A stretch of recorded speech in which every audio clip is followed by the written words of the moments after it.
I think collectively the industry's got to do some sort of movement to look after people and start checking in with people, start asking the questions. Are you okay? Because the old slogan is, it's okay to be not okay, which is right.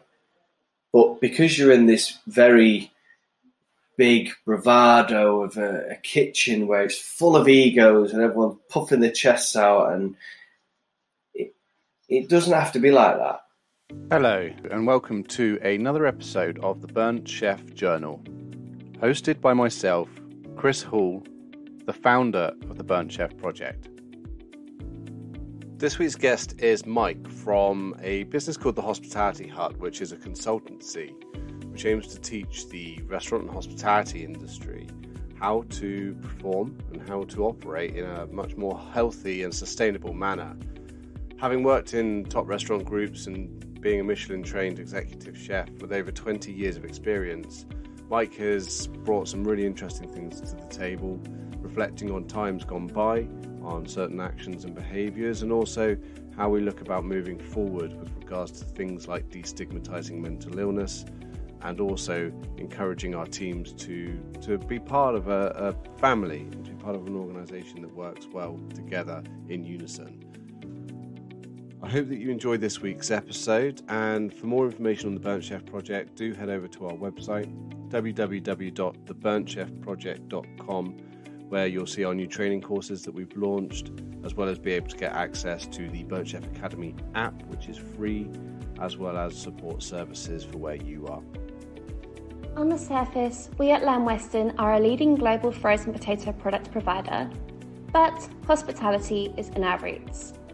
We are helping to chip away the stigma of mental health in the industry and truly believe in well-being through potatoes, which is why we are in full support of the Burnt Chef Project. If you want to find out more about how we provide well-being through the humble potato, or try a free sample of our award-winning products, such as our proper British chips, the Dukes, follow us on Instagram at Lamb Weston UK. Hi, I'm Mike Jennings. I've been a chef for 22 years now.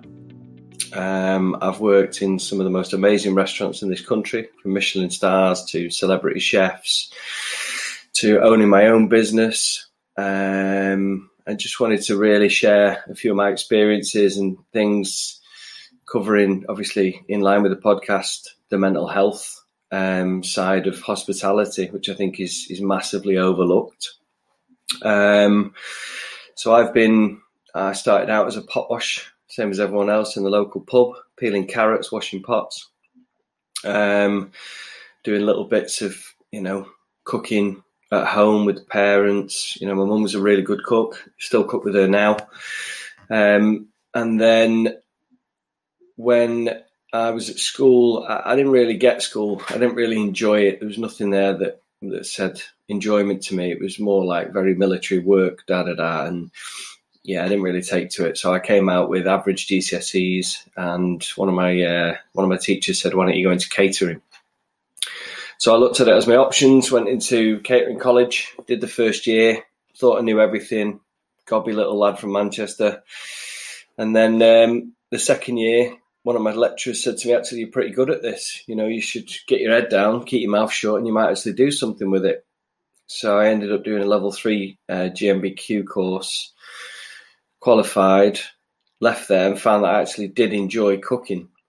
I genuinely enjoyed it. I did like Sunday roasts at home, started to get cookbooks. First book was Gary Rhodes. And then at the age of 20, I decided it was time for me to get some independence. So I left home. I went and worked away. I went over to the beautiful island of Jersey, where I thought I'd go over for 6 months and go and explore and find out what it's like to be a grown-up. I ended up doing 7 years in Jersey, working for a Michelin star restaurant over there, where, I built myself up from a demi-chef to party up to senior sous chef. Was part of a team that got a Michelin star, got 4 rosettes. We were one of the top 20 restaurants in the country. And that was intense. Looking back on it now, that was a very intense environment. Still to this day, some of the best food I've ever cooked. Learning wise, I will never forget what I learned there. That taught me the fundamental basics of proper cookery, classically taught skills that I still use today. But because of such an intense environment, we had a brigade of 10 chefs, 10, 12 chefs. And we were making everything, the breads, everything was made from scratch. And the responsibility on my shoulders for running that establishment, in the absence of the head chef, when he was away or he had a day off or whatever it was, rare days off for him especially, it took its toll. And I remember just having a breakdown. I had a day off and my mum rang me up and she said, are you okay? How are you? And I just burst into tears. And I said, no, I'm not okay. I'm not okay. I'm doing all the hours God sends. And there was no fault. There's no blame to this at all. It was just the industry. That's what it was. We're talking, 10, 11 years ago now, when Michelin restaurants were at the height of pressure. You've had the Ramsay, you've had the Marco time. It's intense, and you've got responsibility. Every plate leaving that kitchen needs to be a 1 Michelin star standard. And if it's not, it's on your shoulders. So it's a lot of pressure. And that pressure builds up. And then, I just exploded. And within about a month, I literally packed everything up and left. I just went on self-destruct. I just said, I need to leave. And I just, friends, everything, just cut ties with the whole thing. Just went. I went to find some solace. But because I was free falling at the time, I went straight into another Michelin star restaurant as a senior sous chef. And it was just as intense. It was a bigger restaurant. It was in the UK. And, the standards were still the same. The pressure was still the same. But I just turned to just go out, party, live the party lifestyle for about 6 months, where I just literally went into a hole. And it wasn't a nice place to be, because the food's always carried me wherever I went, as long as I was addicted to it. I always tell people that cooking to me is an addiction. Whether I make a sandwich at home or whether I make a tasting menu, it's an addiction. I have a standard inside me where it needs to be achieved to that level. There's no middle ground with me. You either do it properly or you don't do it at all. It's as simple as that. So I was free falling. And then fortunately I was approached by an agency that I'd worked with before, and they said to me, an opportunity's come up down in Dorset. It's a head chef position. Now, I hadn't been a head chef. I was 27 at this point. And she said to me, there's a head chef position come up and it's for Gary Rhodes. Now, Gary was an idol of mine. And she said, on our books, you're the best candidate we've got and we want to send you. There's 6 people applying for this job. So I thought, right, well, I need something to break this chain, because I'm spiraling out of control here. So I drove down to Dorset. I met Gary's number 2, Wayne. We had a meeting for 3 hours. And then I drove back, and 2 days later he rang me back and said, right, Gary wants to meet you. And at this point I was like, wow. I went down there again for the second interview. I ended up having dinner with Gary Rhodes, which was just an honour. And then took the job. We got offered the job, took the job. So I was head chef by 27 for Gary Rhodes, of all people, which was like a massive step forward. And obviously it still had its pressure, still had a brand new team to, grow, to train. Obviously the pressure of a celebrity chef on your shoulders, some would say, is more intense than a Michelin star restaurant. But I started to look at it and focus on more of a management role instead of a doing role. Whereas, when you're in the kitchen, you are literally running 100 miles an hour, doing everything. And unfortunately, the time got short. I did a year there, but then the company that were working with Gary, they cancelled the franchise with him. So it meant I had to go back and start again. So I moved back up to Manchester, where I worked in a couple of restaurants just to, kind of find out what the field was like. So I've been out of Manchester for a good 8-9 years at this point. Went back, ended up working at a small little neighbourhood restaurant called Grenache. And I did a year there, and I had this real take on, I knew what my kind of food was and what my style was. So I did a year as Grenache's head chef, where we got 2 rosettes in our first inspection, and then we got Michelin recommendation.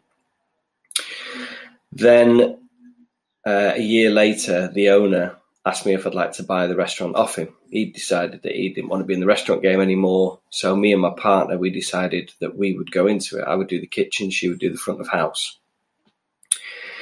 So we did this for 2 years, and, you know, I can honestly say to anybody thinking about opening their own restaurant, just think very carefully, because it is more than consuming.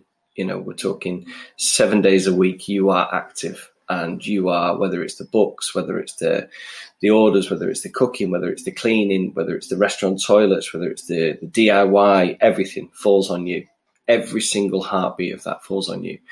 And to throw a real spanner in the work, my partner fell pregnant a month before we took over the business. So on top of opening a brand new restaurant, we had a newborn to deal with as well, which wasn't really ideal. Looking back at it, I think that there could have been a well more formulated plan than what we did. But then, you know, we had some great times at Grenache. We had some brilliant times. We made a really good reputation for ourselves. Manchester was singing about us. I was nominated for Best Chef in Manchester for 3 years on the trot. The Michelin Guide was sniffing around, which at that point, you know, that was my go-to. You know, I wanted to get the first Michelin star in Manchester. That was it. That was my heartbeat, and I was pushing for that. So then we got to a point with Grenache where we outgrew the building, and we had to make a sacrifice. Now, because hospitality is all I have ever done, the big decision that needed to be made was, are we going to carry on with this business, or am I going to carry on with this business with the opportunity that I may potentially lose my partner because we're going further apart, because she wants to be a mother. She wants to spend time with the child and the kids that we've got. And I was so fixated with Michelin star. That's what I want. That's what I have to get. I had to make a decision. I had to make a very big decision in my life, which was, do I chase it on my own, or do I sack it off and just concentrate on something that actually is more important? And it was a difficult decision to make, you know, it really was. But I chose my partner, and it was difficult, that. But I know that I made the right decision, because then fast forward a few years, we're stronger than we've ever been. And I think she's seen as well that there is a side to me that's not just restaurants, not just hospitality, not just cooking. There is a father figure now. There is a partner, you know. So, yeah, I mean, difficult decisions to make. So I got another job in Manchester, working at a really good restaurant, working with some great people, did 3 years there. And then we went into lockdown. And lockdown was a real turning point, as I'm sure it's been for many, many people in the industry. You know, everybody in hospitality has just been given a 12-month holiday. Nobody knows what to do with themselves. Nobody knows what, you know, I don't want to be a chef anymore. I don't want to do this. I'm not doing the hours and everything else. And I had a bit of a eureka moment. You know, I started running. I've never run in my life. I've started to do 5 and 10K runs. I'm eating healthier. I'm walking the dog, you know. And I decided that this year I was going to set up my own consultancy business. Now, to me, it's not about money. It's not about how much money can I get to satisfy my lifestyle. I set up a consultancy business because I wanted to give something back to hospitality, where I could be very hands-on and very approachable to businesses and spend time with people and educate people on, say, mistakes that I've made in the past, but also guide them and be a bit of an arm around the shoulder, you know, go into a kitchen and see young chefs, and if you hear the head chef shouting at them, take him to one side and say, listen, you can't speak to people like this. That world's gone now. We're in a new world where you need to educate. You don't need to wrap them in cotton wool, but you need to be understandable to these people. Otherwise, you won't get anything from them. So that's where I'm at now. Quite a journey, hey? Yeah, you could say that. That's a lot of experience as well. And sorry, how old are you now? So I've just turned 40 in June. Crikey. Yeah, it's an awful lot of experience. Yeah, so getting married in a couple of weeks, and we've been together 10 years. I turned 40 this year, so it made sense to just kind of do everything right and start focusing on what's more important. I've worked one Saturday night since November in a kitchen, and it's unreal. I'm looking at all the things that I've missed out on, and I question, have I done this too late? Have I missed out on too much? But really, it's not that. You make life what you want to make it. And I'm a strong believer that if you want something to happen, you go out and make it happen. So I think by having this free time, the one thing it's really taught me, Chris, is it's given me time to think. And by thinking, I make better decisions. And a real message that I would, want to get out to people listening to this is never be afraid to say how you feel to anybody. There's nobody out there that's going to laugh at you because you're struggling in a kitchen, or you feel undervalued, or you feel like, all the shit ends with you. It's not about that. There are so many more support networks around, whether that is your head chef. I used to fear going to head chefs many years ago. But really, when you did go to them, they would just open the door to you. And they would just say, right, what's the problem? I talked about leaving when I was in Jersey years ago. And I said, I want to leave. I want to go traveling. I want to go to Australia. And he said to me, no, why don't you just save some money and go on a holiday for a month and really enjoy it? Instead of going to work there and pick strawberries for a year and just doss around, why don't you go there with a purpose? Why don't you go and work in a decent restaurant for a month? And then you'll see the culture, you'll see that side of it. So I don't think it's fair that head chefs have got this big, scary character about them, because I believe that all head chefs are approachable, in the right way. Yeah, I mean, there's a lot of emphasis at the moment of this period of time of resource crisis, not just in the UK. This is felt internationally. Obviously, it's worsened over here by the result of Brexit, and I do worry that the conversation of sort of mental health and building awareness around the subject of mental illness can be deemed at times as negative, because we're working with factual information, which is it's a tough industry, it's stressful, and as a result, with the work-life balance the way it is, the skill shortages the way it is, it can increase the risk of mental illness. But I think we also need to be very conscious that as an industry now, we want to be able to recruit people into this industry, because I believe that we're at a precipice. We're at the point of a long-term change, and it's difficult. And it's there's a lot of work for us to do in order for us to get there. But now is a fantastic time for people to come into this industry for the first time, or to consider a career. Like our local chap who's been working at Co-op ever since I moved up to my neck of the woods has just handed his notice, and he's going to become a trainee chef, which I think is fantastic, because effectively he's got customer service skills, and also he's coming into an industry whereby, whether it's been forced, our hand's been forced or not, COVID has meant that we're now starting to have a look at how our businesses operate in order to be able to give their staff some degree of work-life balance that they've become accustomed to as a result of COVID. 100%. And one thing that I've seen is, since COVID, I've met a few different businesses, some who believe that they can continue operating as they are. They can continue telling the staff that they're going to be doing 65, 70-hour working weeks, but they're still contracted to 48, and that's just the job. But then there's others. I spoke to a hotel recently who said, no, we are operating differently. We will pay for overtime. We do a 4-day working week. And if the chefs want to do an extra day in the kitchen, they're more than welcome to, and they will be paid in full at their hourly rate. So it means that you're absolutely right. There are people out there in the industry who are still diehard chefs who want to get in there and cook amazing food, and they will do all the hours God sends.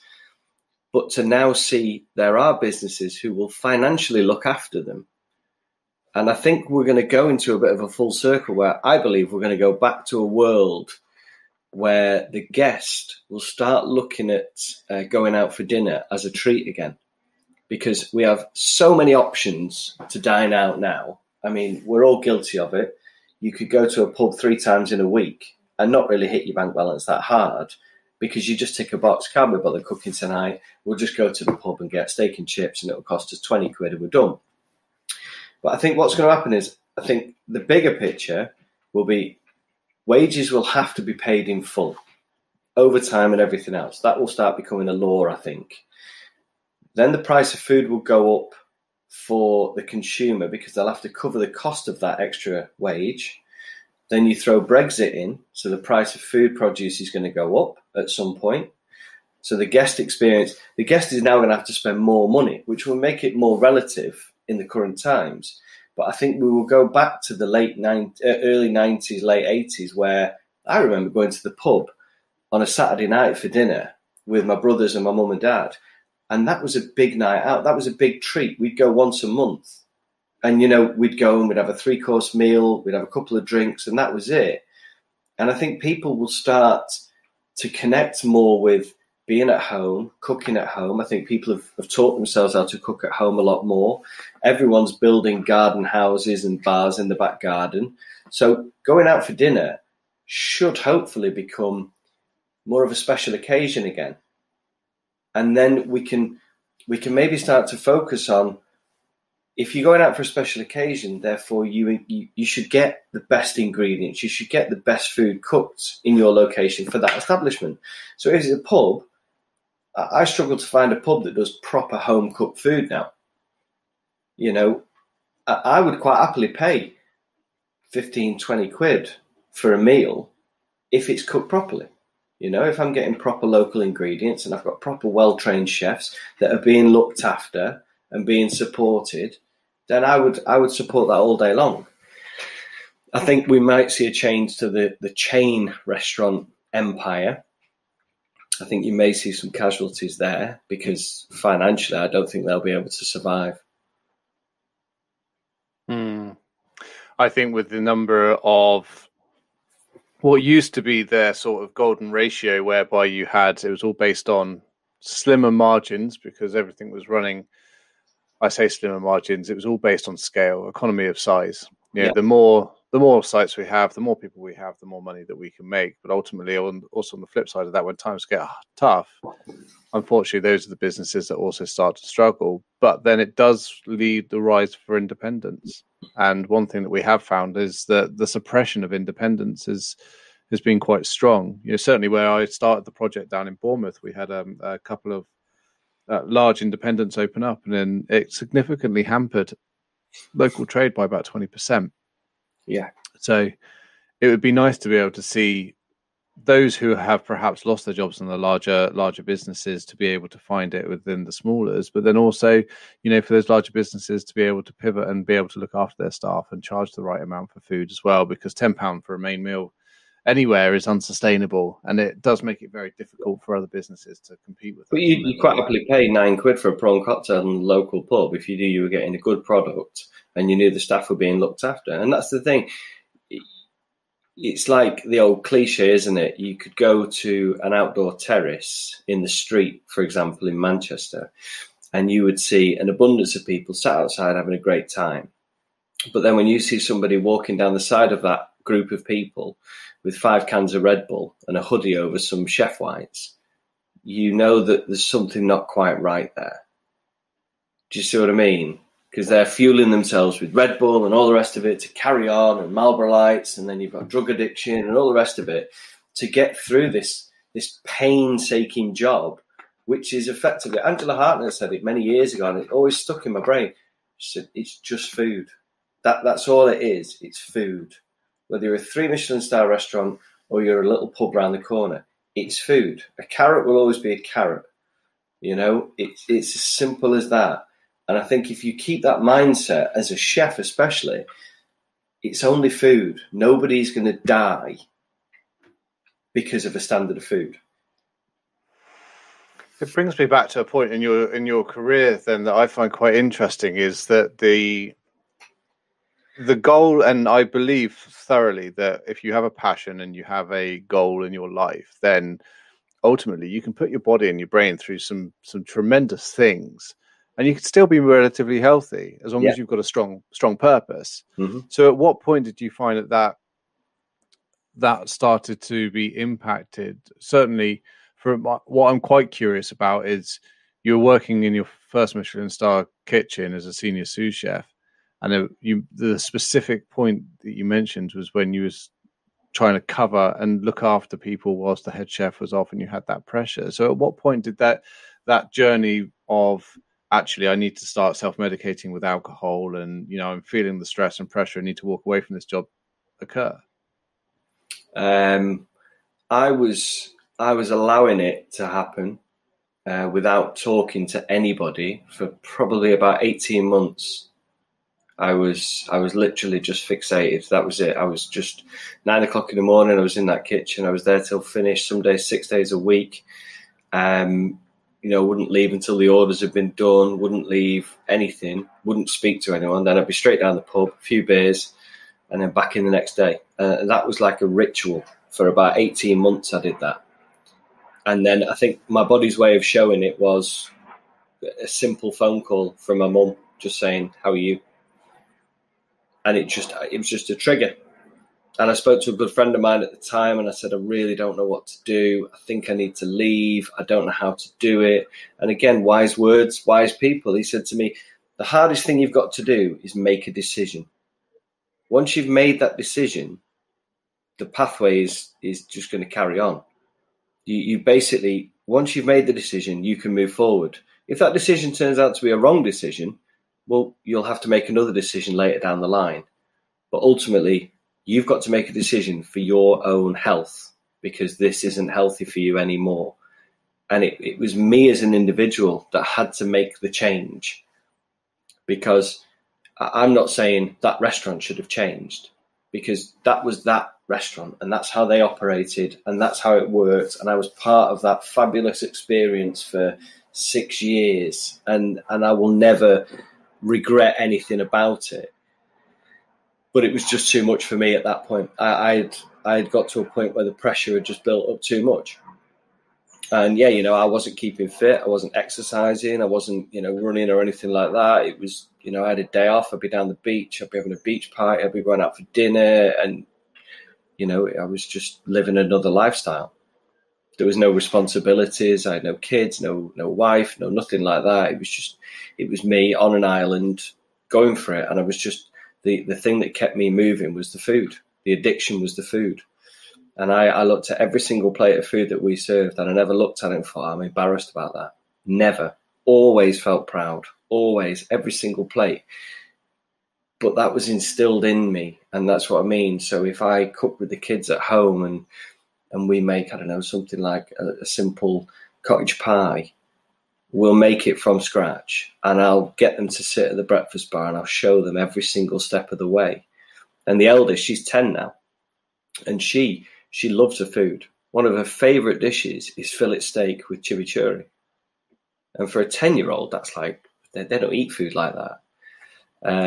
But it's because she's been educated along the way to try different foods. I'll go to the supermarket and buy a dragon fruit and say, just try it. And if you don't like it, well, I'll eat it. It doesn't matter. But you've got to be able to try everything. But yeah, it's tough. It is a tough industry. I've worked with people from military background who've worked in the army or the navy, and they've said to me this is the only thing that they can compare to being in the army, because it was military. I've given out bollockings for people that have been 2 minutes late in the kitchen. I'm guilty of giving the odd bollocking out here and there, without a doubt. But I always had the best interest of the individual. I've had chefs that have worked under me who have now got Michelin star restaurants over the country. And I look at them and I'm just absolutely super proud of them, because I'm like, well, I've had a part of your upbringing in this industry. You know, there was a time when you were below me in a kitchen, and now I look at you and think, you know, amazing, absolutely amazing. You're doing incredible food. Yeah. There's so many different angles and so many different things that are. One thing I always get asked is, you know, okay, so this is our business, like, what can we do to improve it? And there's so many different angles for that business. There's so many different variables involved. You know, you say that you have best interests in, with regards to your staff, and you've given out bollockings, or you've worked long hours, or you've partied hard. And I think that there is a equilibrium that can be got to, a yin yang, if you like, a complete balance, whereby, you know, these things can be done in the right ways, in the right timescales as well. So, like, you can go out and have a laugh with your mates and you know, have a few drinks, providing that doesn't become a habitual ritual, like after every single service. In the same way that you can, you know, provide feedback to a member of your team, but as long as it's feedback and it's a managed performance process, as opposed to, you know, you're making it your mission to berate them and to drive them down, which I'm not saying in your case it was. No, but I you're think right. that we work on an industry of extremes, don't we? And I think that's where we need to start to try and bring it back down, so that we do get that equilibrium again. So it's no longer, you know, how many hours can we work? How fast can we work? How much can we drink? How loudly can we shout? You know, how hard can we sweat?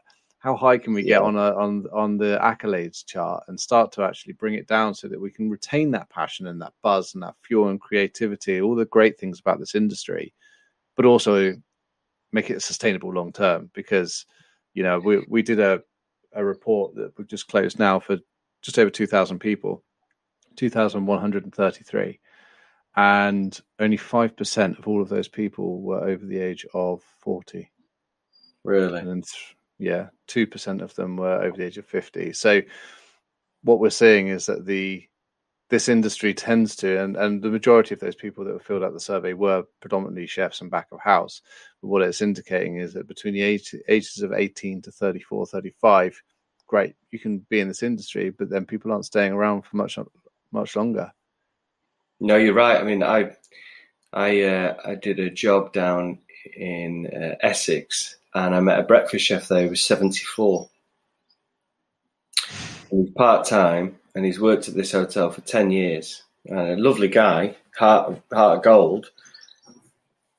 But I just thought to myself, I don't want to be cooking my own breakfast at 74. Never mind cooking in a restaurant. You know, I couldn't get my head around that. But I think also, that said, people are leaving school, going to catering college now, and I still question whether colleges are fundamentally teaching enough basic skills. Because if I went to college now, I know I'd get educated on water bath, sous vide cooking, which is great in the industry, but also I'm not being taught the classics. You know, I've had chefs come into my kitchens over the years that have done level 3 students that don't even know how to sharpen a knife. Oh, we never got shown how to use a steel, or we never got shown how to make a basic beef stock. And I think that's the basics. That's where cookery starts. These are the basics.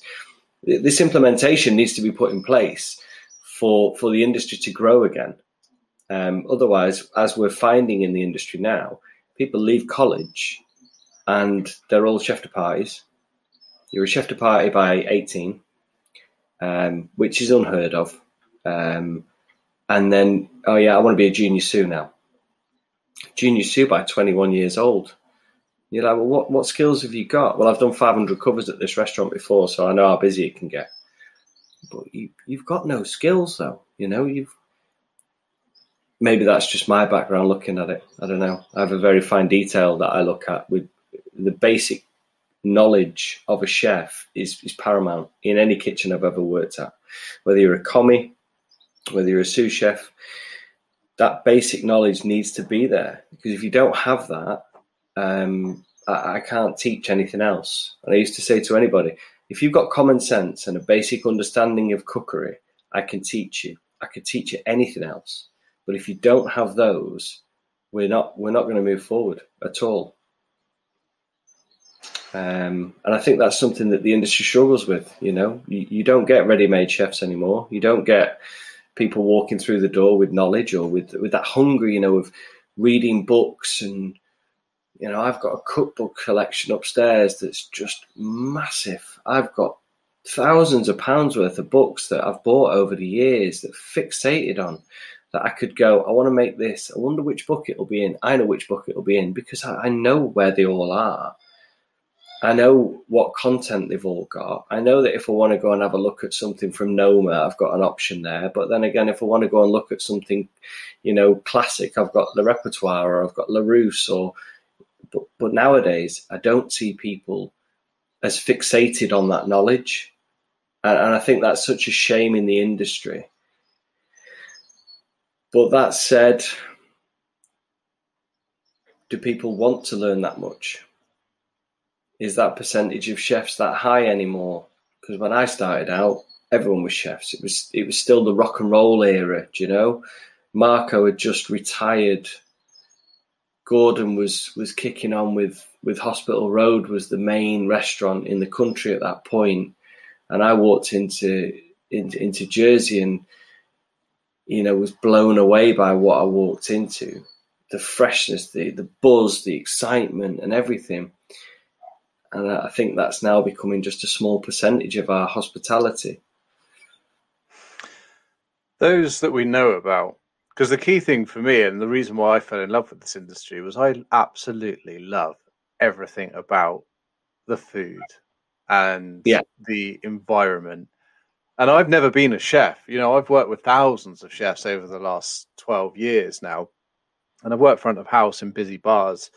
So I understand what it's like in terms of pressure, but never working in the kitchen environment.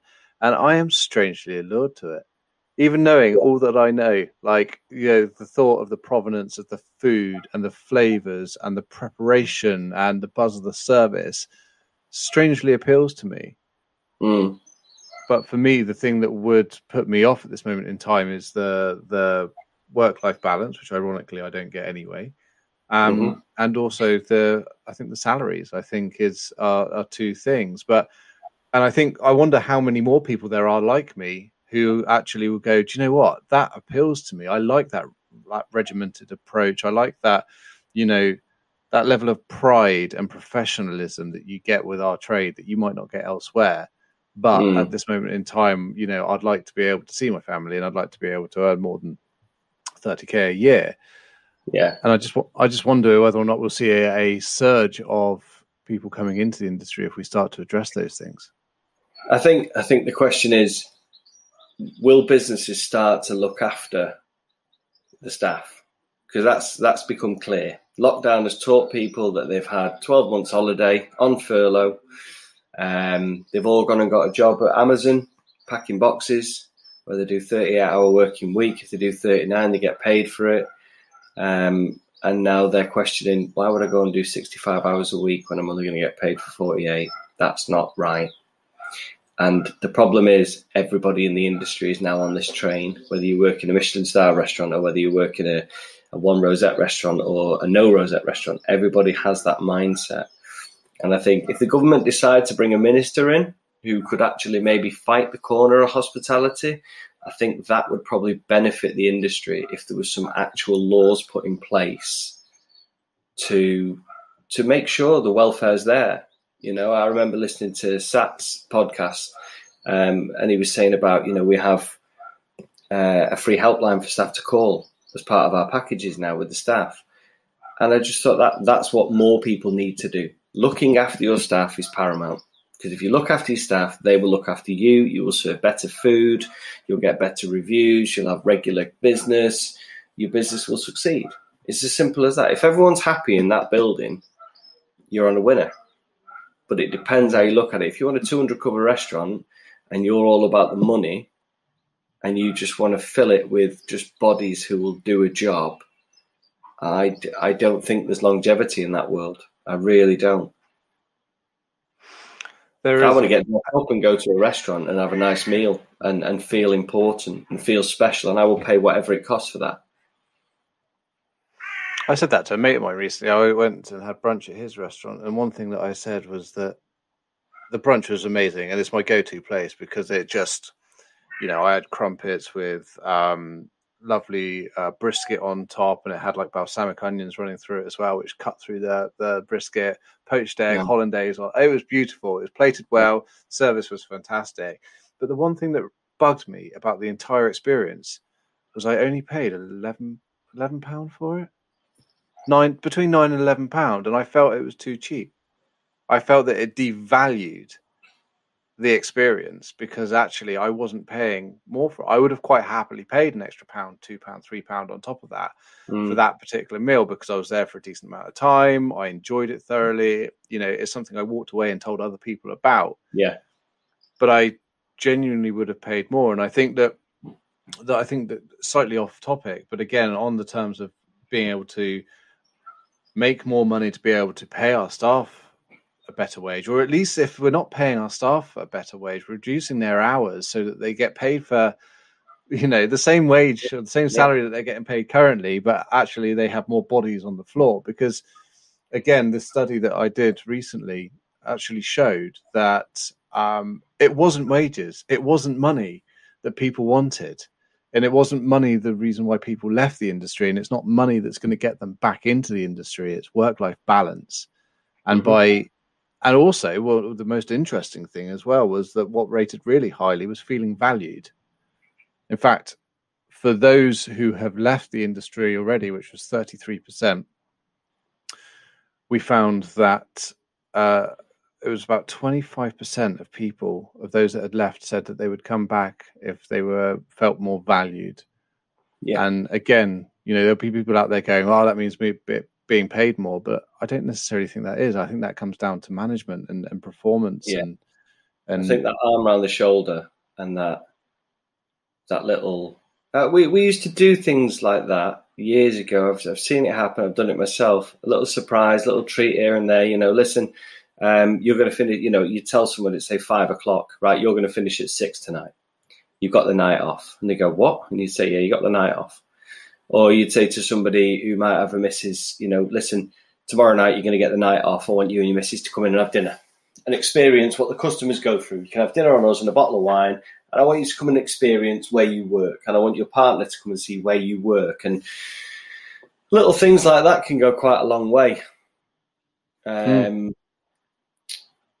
Bear with me.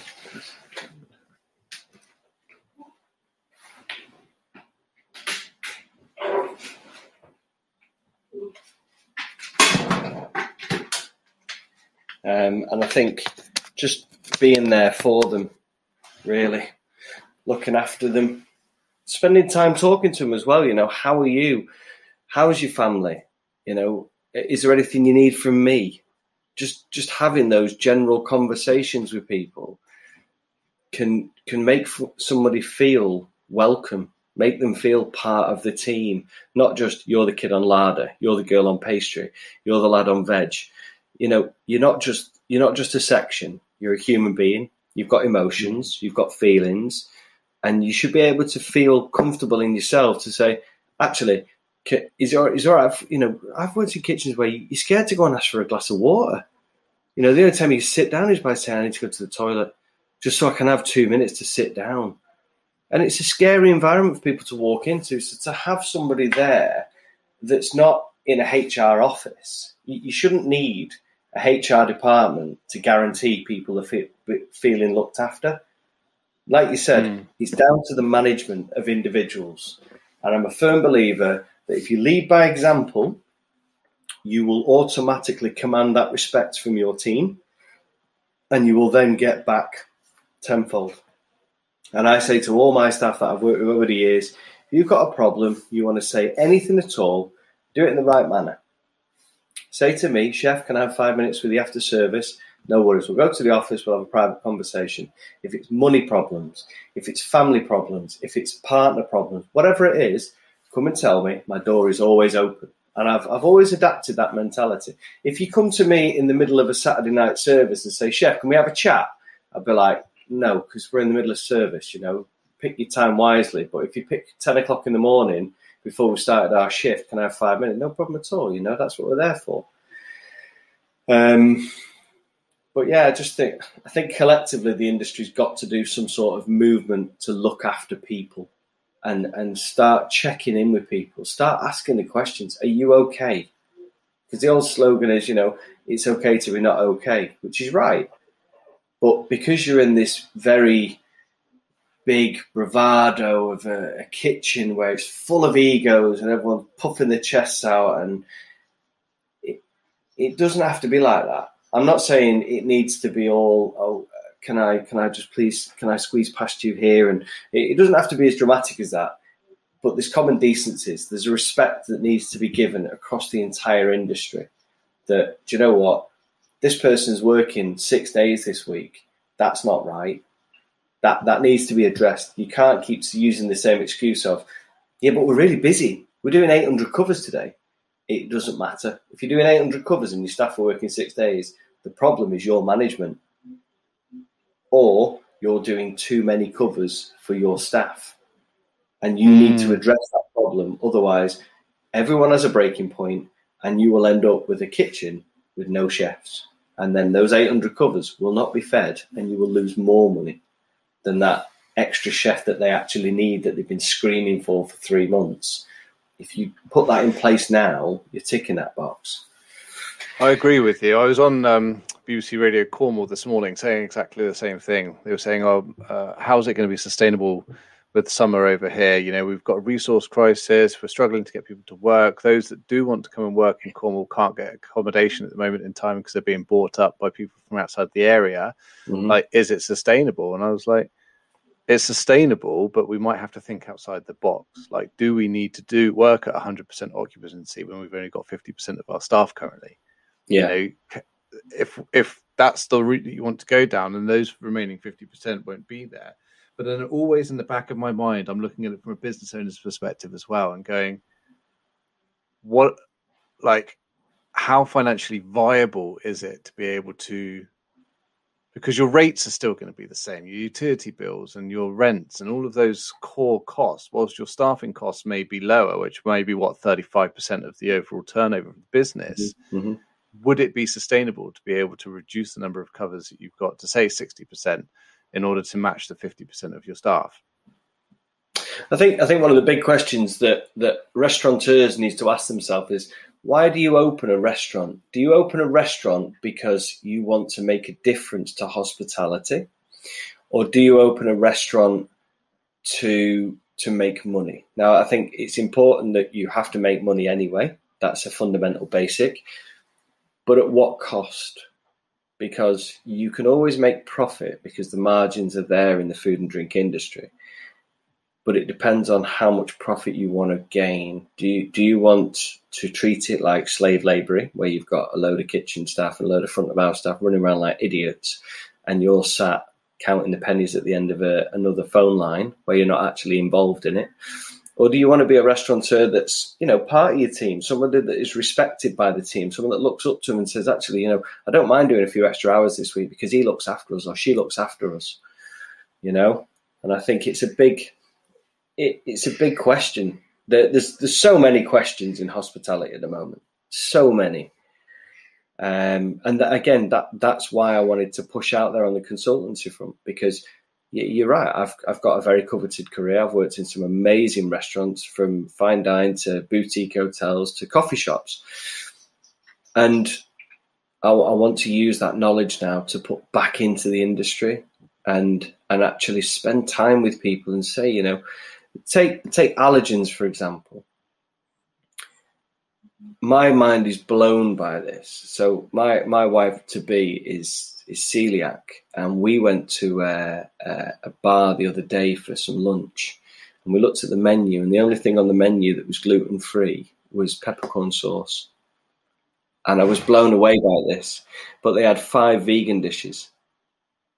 And I just thought to myself, someone's missing a trick here somewhere. Surely we can't cater for a lifestyle choice over an actual allergy dietary. And again, this all just cements the whole consultancy for me that, people need support. People need support in this industry. And yeah, there's too many people doing it for the wrong reasons, I think. It's tricky, isn't it? Especially with vegan food. And again, off topic, but most vegan substitutes now contain high levels of wheat as a stabilizer, don't they? So, Exactly. But you imagine what it's like going somewhere and being told, yeah, we do vegan food, but we don't cater for allergies. And I'm just like, mind's blown. Just like, how is this right? This isn't right. But it all comes. I mean, you look at the demographic of people that work, certainly back of house, and I think it's true to say predominantly for front of house as well.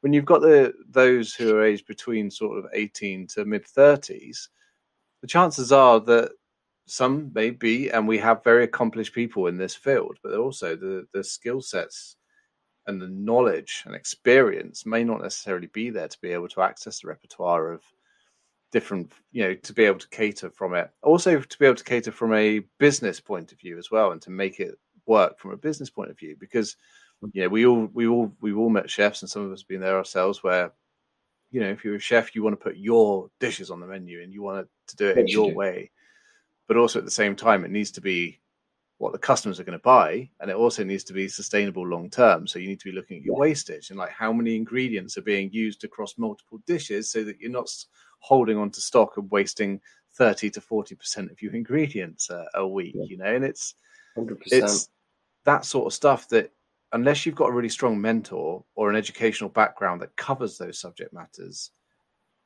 or a consultant, it just doesn't you don't learn that sort of stuff, and you only learn that through the school of hard knocks over a long period of time as well.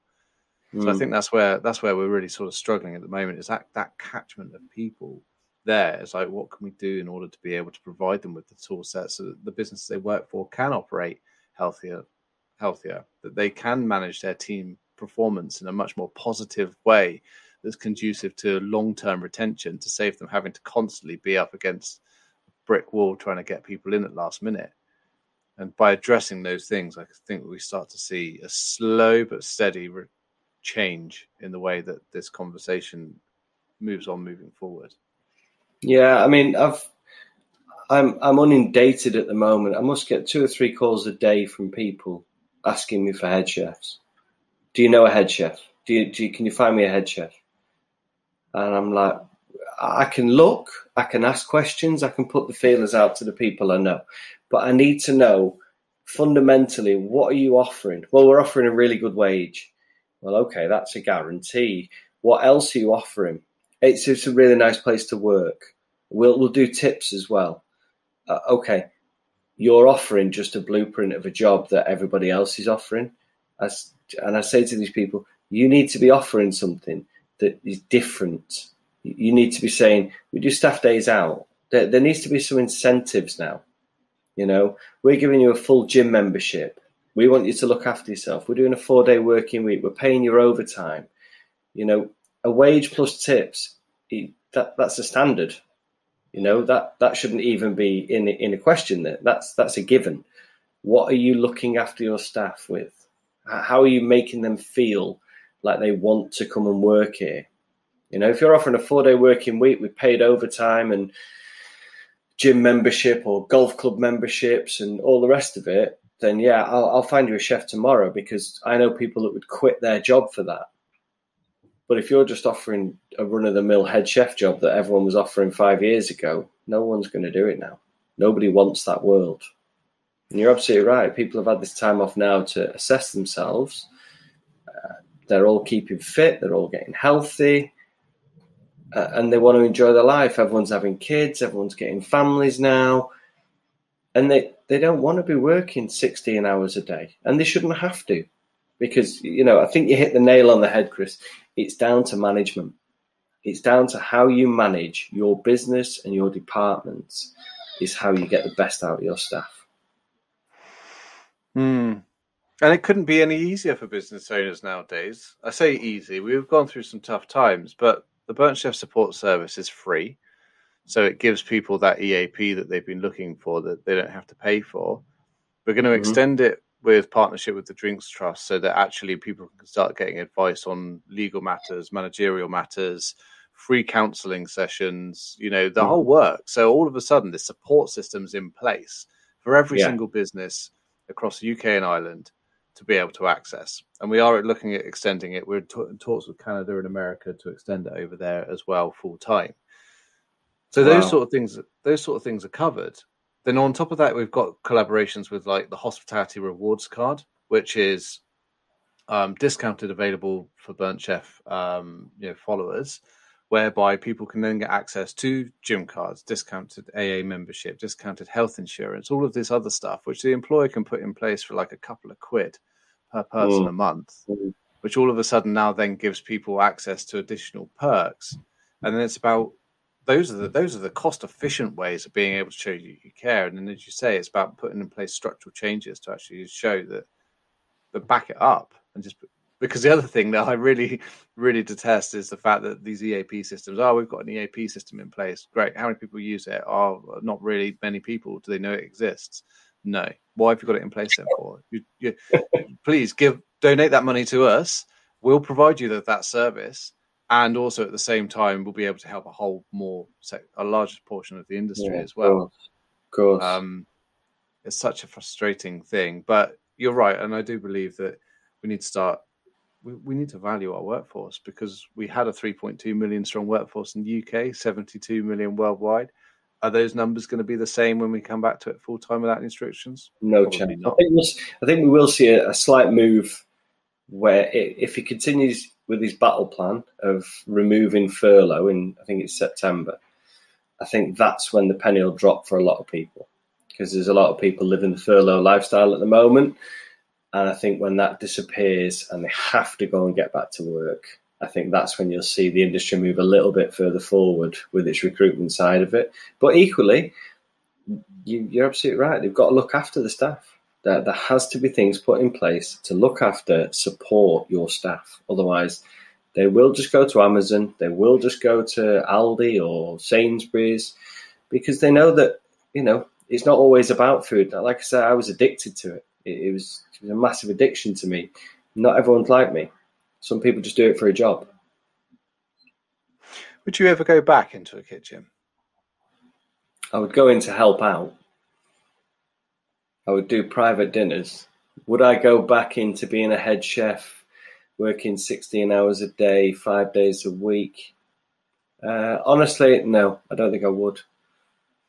But in a utopian world whereby we have actually addressed some of the issues we've discussed in this podcast, and you were working 38, 40 hours a week, and you were getting a decent salary, you're being also felt like you were being valued and looked after, and you were able to put your passion and pride onto a plate without fear of, losing your job because of margins, etc. Would you go back to that career? It's difficult. It's difficult because I'm now seeing a new lifestyle that I've never experienced before. Having dinner every night with your family, having your weekends to yourself. Now, I never really valued weekends when I worked in the industry. It was just the days when I always worked. I'd always work Saturday night. That was it. It was the big night of the week. It was the main event. I was on the pass. That was my area. That was big night. But I look at it now and think, what do I gain? I get to cook. I get to talk to customers, which I love. But then I'm there till 11:30, 12 at night, and then back in at 9 o'clock on a Sunday to get ready for a Sunday lunch. No, I'm all right. I'd rather just make a couple of nice fillet steaks and open a nice bottle of red wine at home on a Saturday night, and then on a Sunday go for a nice dog walk and have a nice roast myself. I think that ticks my world better, but that works for me as an individual. So I think, from my stance, my cooking days in serious kitchens as a chef full time are done. But I'll help, if there's somebody that needs a push, and if I can help people, I'll help people. If they want me to come in and train some staff on, listen, we want you to do a masterclass on butchery. We really want our staff to learn how to prep chickens and beef fillets and all the rest of it. I'll come in and teach people, no problem. You want some support, I'll come in. I'll come in as that senior sous chef to come and help support your team. But when it comes to service time, 5 days a week doing that, I've done my time in kitchens now, Chris. No, I hear what you're saying. It'd be interesting to see in 20 years' time if I'm still having these conversations with individuals. I mean, hopefully I won't be. Hopefully this whole thing will be redundant, and I can move on to a new challenge. But it would be interesting to see if we are able to get those work-life balances and the respect and everything else that goes with it, that comes as part of this great industry, and we can actually start to look at it like we do with other industries. Whether or not people are going, yeah, do you know what? I've been doing this for 35 years now, and I'm happy that I'm working Friday night, but I'm getting Saturday off and then I'm doing Sunday, or whatever it might be, because I've got a rota system that works for me, and I've got a work-life balance. I've been happily married for 15, 20 years, and all this other stuff, that we just sort of. It's like the written rule, isn't it? A head chef can't take Saturday night off because it's the main night. And I've just said to you there, I love being on the pass on a Saturday night. But then if you turn around to your business owner and said, right, I'm taking Saturday night off, it's not a wedding, it's not a funeral, I'm just taking Saturday night off. You get looked at saying, well, you can't, it's Saturday night. You need to be here Saturday night, it's the big night. And that pressure can sometimes be too intense. For me, if your business runs properly and your management do their job properly, it doesn't matter who's in the kitchen on whatever day. Yeah, 100%. Remove the control factor. If you're spending time developing your team properly, upskilling them in the right areas, in the areas that they need development on or want to develop on, and all of a sudden, irrespective of whether you've got a CDP at the pass or you've got an executive chef, the customer doesn't know any difference and service still runs as smoothly, then your individuals are feeling valued, they're feeling developed, they're feeling creative, the business is still running effectively, and ultimately you're able to get a work-life balance. There's always going to be things that a head chef can do and a management team can do that these CDP may not have experience in terms of being able to manage GP and in terms of being able to negotiate with suppliers and manage teams, and that's the job of a manager. That's what we do, of course. But the more skilled that your team are, the more competent they are, the more resilient they are, the less work that you have to be responsible for, which reduces the pressure, shares the load, and ultimately leads to an equilibrium. 100%. 100%. I agree with that. Well, we continue on our mission to educate and to try and fix this. But before I let you go today, I just wanted to ask you one final question, which I ask all of my guests, and you probably heard on previous podcasts. But I'm intrigued. Had you known what you know now, I mean, what would you be turning around to and saying to your younger version of yourself before you started striving for those accolades and before you ended up, feeling that pressure? What would you say to yourself right now? Do more listening and create more time to think and to take that time to think, to make the right decisions for the right reasons. I think, I think, like I say, the big thing I've noticed at the moment is time. It's given me a lot of things, a lot of thinking time. And I'm a better person by thinking things through. And I think you see it all the time in the industry. People just literally sprint into decisions and then deal with the consequences, or the managers have got to deal with the consequences of their erratic behaviour afterwards. So I think take some time, just have a chill, have a think about things. Is this right? Is this the right decision for me? Am I going to learn? Am I going to grow? Yes, no. That's your decision-making tool. So I think that would be mine. It's a good point. Good point. And as we'll be working hard to try and develop more training modules around that as well, emotional intelligence and solitude as well, because we work on an industry driven by adrenaline and fueled by creativity, but ultimately we don't tend to engage the brain that much. We tend to be very reactive, which is why we see the quintessential shouty, angry, stress chef. Or it all goes back to the management tool, though. The reason that you're shouting at everybody is because you're stressed, because you're not managing your world. Well said. I just want to say as well, I think you guys are doing an amazing thing, and I feel really honoured to be part of this, really do. And keep up your continued good work.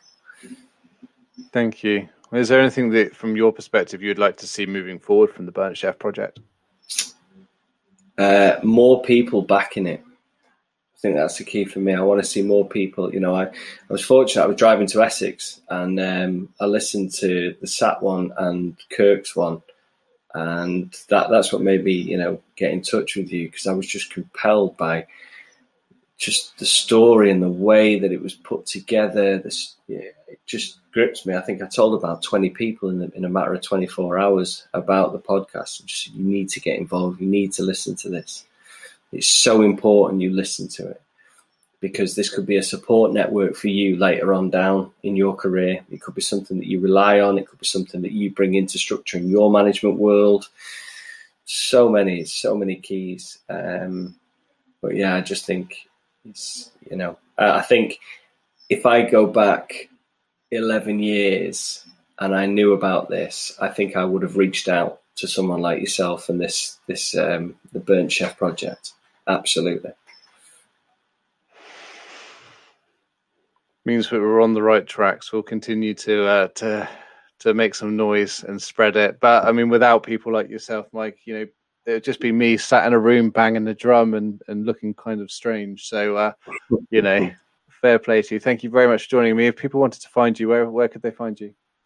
You find me at the Hospitality Hut.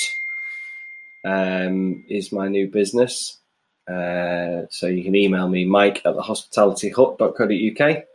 Get in touch.